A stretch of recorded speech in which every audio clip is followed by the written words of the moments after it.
Bom dia, boa tarde, boa noite, isso vai depender do horário em que você estiver vendo o vídeo. Meu nome é Júlio e eu vou estar exemplificando nesse vídeo o processo de instalação do Fedora Workstation versão 21. Para tanto, eu vou utilizar uma máquina virtual, VirtualBox, ou seja, também serve, para exemplificar aí como fazer a instalação no VirtualBox do Fedora 21. Primeiramente, você tem que baixar a imagem do CD de instalação, do Fedora, do site oficial. Eu vou estar deixando o link aí no descritivo. Lá você vai ver que tem outras versões. Nesse caso, a gente vai estar instalando simplesmente a Workstation, que é a mais interessante aí para quem quer utilizá-lo como desktop. Então, abrindo aqui o VirtualBox, eu vou partir do pressuposto que você já tem o VirtualBox instalado e que ele já está configurado, já está funcionando. Então, a gente vai clicar em Novo e aí ele vai começar a pedir algumas informações aí sobre a máquina virtual. Primeiramente no nome, vamos colocar um nome aí que facilite a gente fazer a identificação.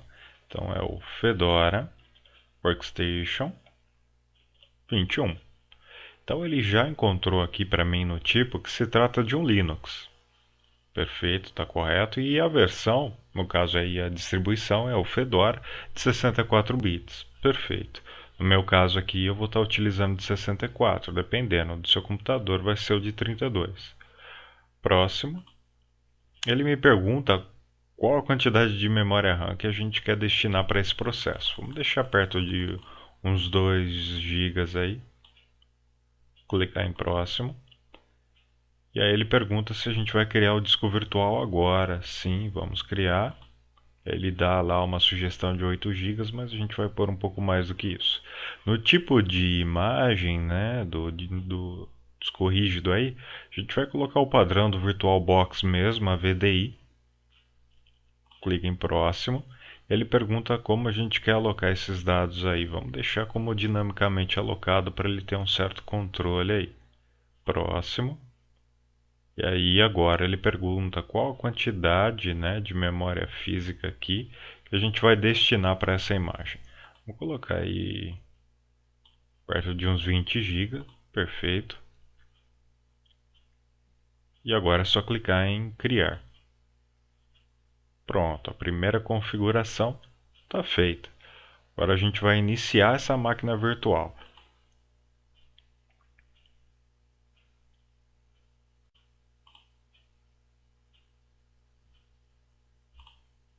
Então nós apontamos aqui a imagem do CD de instalação do Fedora.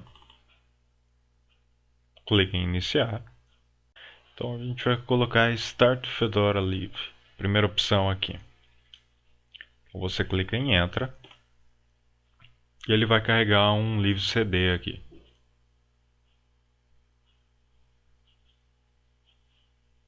A gente vai esperar ele startar aqui.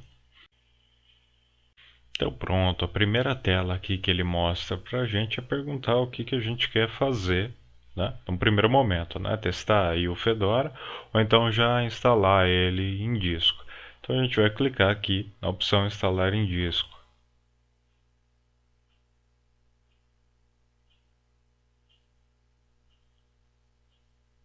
Agora ele vai carregar o instalador. Pronto. Como primeira tela do instalador, ele pergunta qual é o idioma, que a gente quer utilizar durante o processo de instalação. Olha que interessante, no nosso caso aqui, ele já caiu, corretamente no português do Brasil. Então, a gente vai estar clicando aqui em continuar.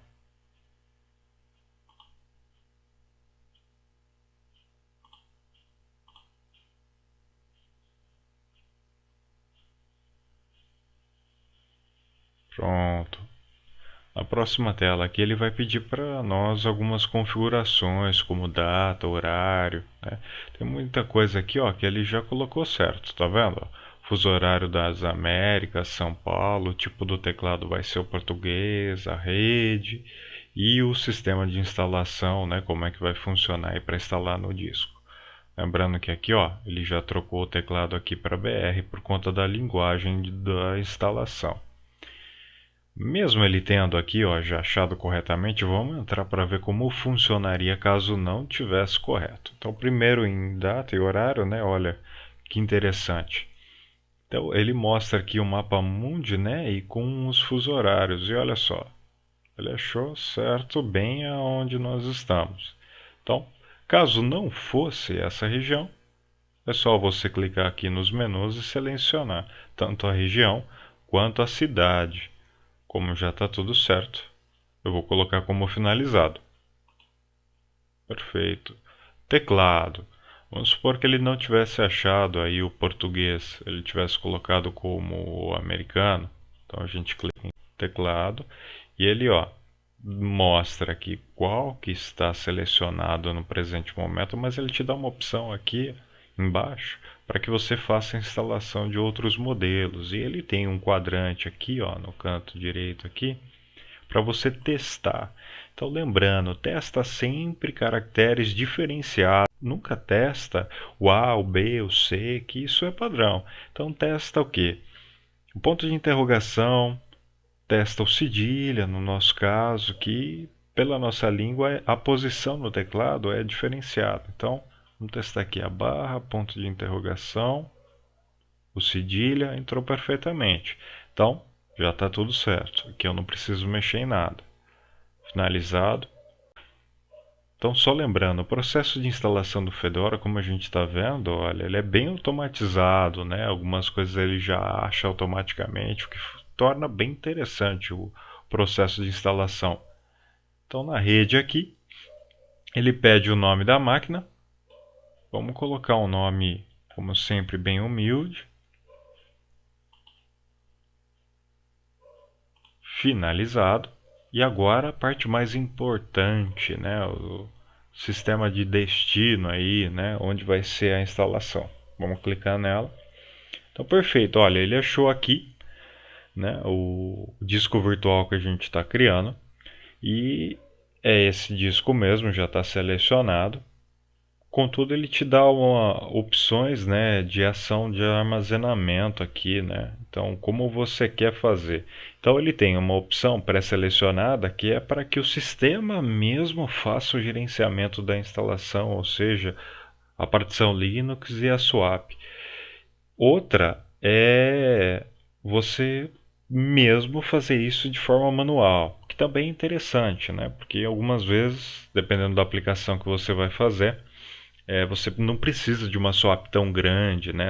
Você pode privilegiar mais a partição onde vai ser instalado o sistema. Então, né, você tem as duas opções. Então, uma você pode deixar no automático, para ele mesmo fazer, ou outra você pode estar mexendo a seu gosto aqui. E também tem uma opção para você deixar um espaço adicional aqui, caso você pretenda fazer alguma outra coisa, ou então depois de instalar essa distribuição aqui Linux, queira instalar uma outra distribuição. Então também é um campo bem interessante. E a criptografia aqui, né, para aumentar a segurança aí dos dados no disco. Nesse caso, como é só para exemplificar mesmo, a gente vai deixar como está pré-selecionado para ele fazer automaticamente. Inclusive, serve para a gente ver se ele vai fazer corretamente. Vamos clicar em finalizado aqui.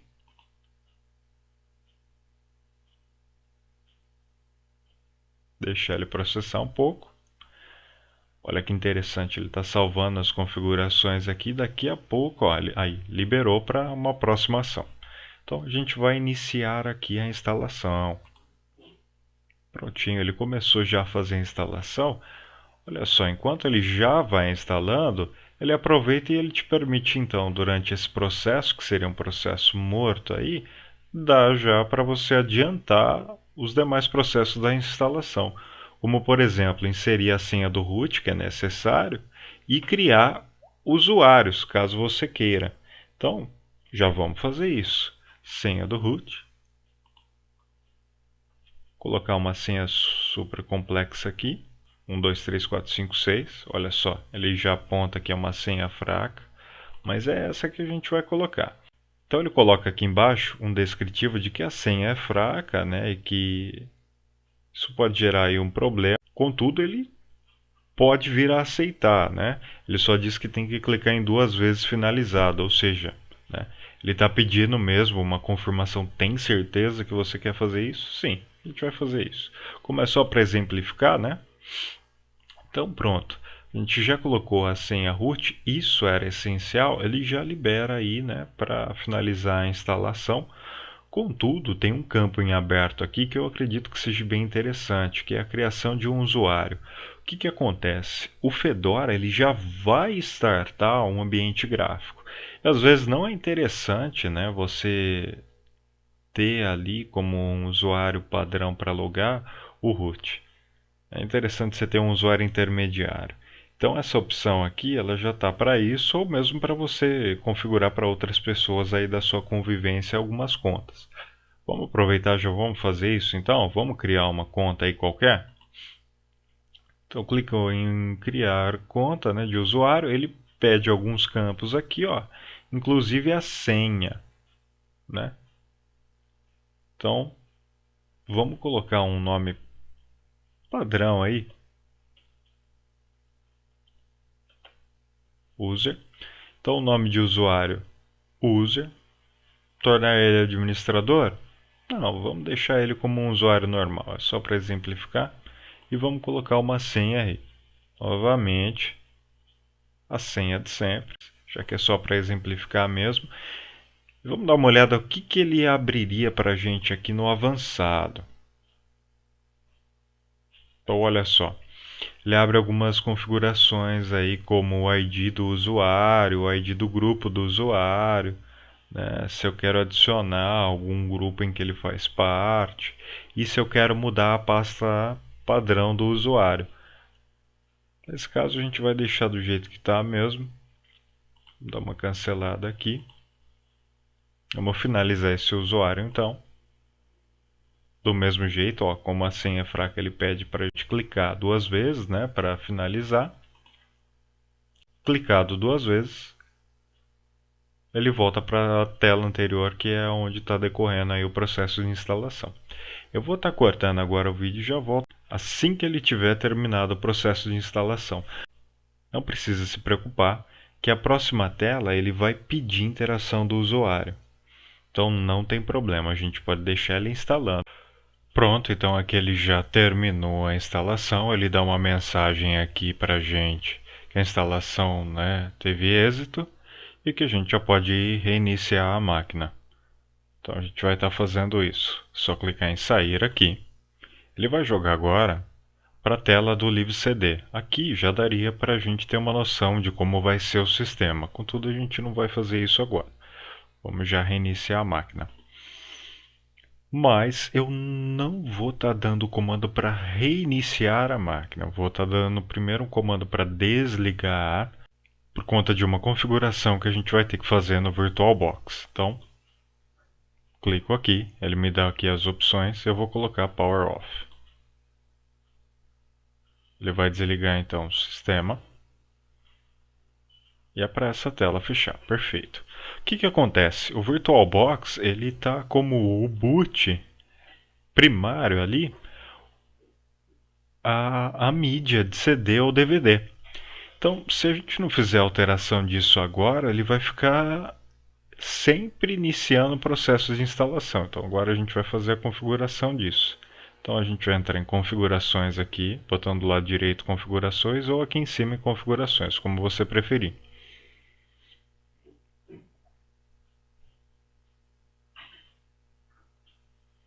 Perfeito. Então, aqui tem algumas informações, né, sobre a máquina virtual.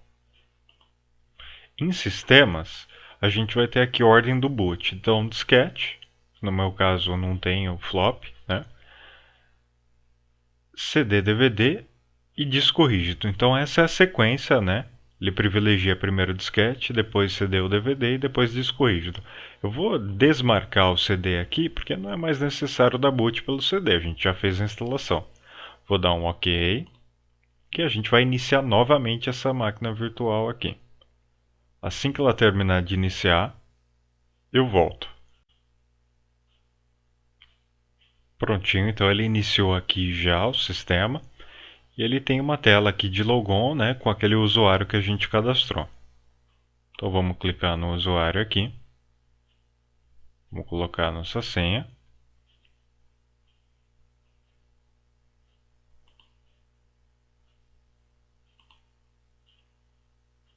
E vamos clicar em entrar.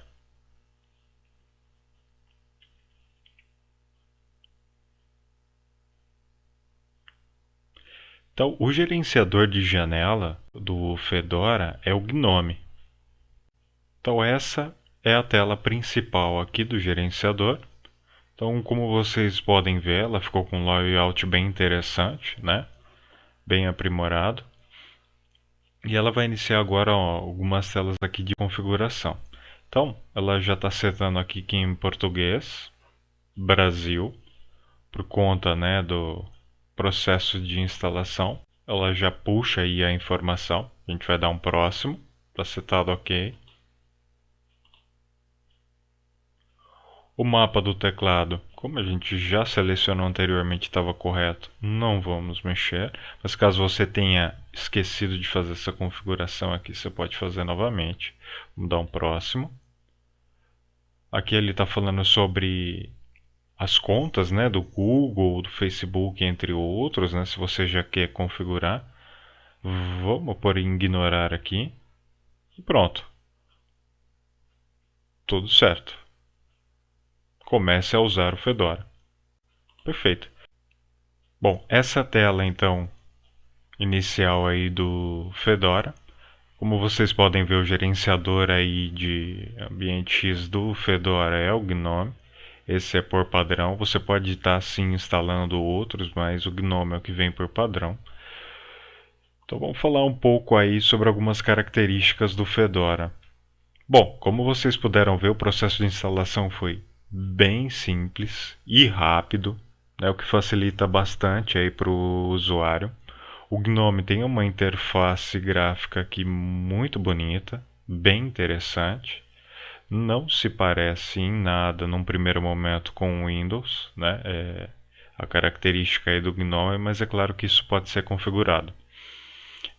Ele é bem interessante porque ele tem vários sistemas automatizados, inclusive algumas facilidades com relação à instalação, né, dos pacotes. Os seus pacotes em geral são RPM, contudo você pode estar fazendo a instalação aí pela rede facilmente. E as configurações são bem intuitivas, ou seja, o Fedora ele acaba então se situando numa distribuição interessante para usuários que deixaram aí de ser usuários iniciantes e estão como usuários intermediários. Essa distribuição em específico que eu instalei, ela é destinada mais para desktops, mas nada te impede de fazer configurações para que se torne um servidor. Tá bom? Vou estar abrindo aqui só a tela aqui de programas, né? Ele fala, dá uma tela aqui de boas-vindas, né? E aí ele abre aqui, ó, alguns programas que você pode estar vindo a instalar, inclusive algumas ferramentas de desenvolvimento aqui. O Eclipse aí, que é uma ideia para quem quer inclusive programar para Android, vamos ver, ó, desenvolvimento web aqui, ó, para quem quer fazer páginas de web, né? Então, bem interessante, tem bastante ferramenta. Contudo, bastante ferramenta para ser instalada, né? Como você pode ver em programas lá não tem muitas opções, ele acaba se tornando aí mais leve, né? Só que isso é até interessante porque você pode estar personalizar o sistema operacional. Tá bom? Então eu espero que vocês tenham gostado do vídeo. Eu sei que ele foi curto, procurei ser o mais breve possível. Eu desejo a você um bom dia, uma boa tarde ou uma boa noite, dependendo do horário que você estiver vendo o vídeo.